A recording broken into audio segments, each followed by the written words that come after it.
Utroskab sker ikke af én grund, og det er præcis derfor, det er så svært at tale om. Nogle gange så handler det om en følelse af at være forsvundet i sit eget liv, at have mistet sig selv et sted undervejs.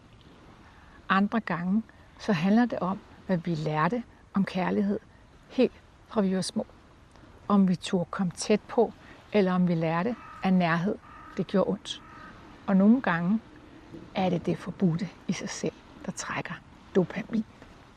Det nye, det der vækker noget, det der har ligget stille længe. Uanset årsagen, sidder der altid en skam hos den, der var utro, og hos den, der blev bedraget. Begge bærer på det, og begge er alene med det. Utroskab fortæller altid en historie.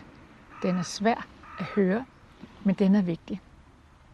Jeg hedder Mille Hertz, og hver uge så deler jeg historier, du måske kan spejle dig i.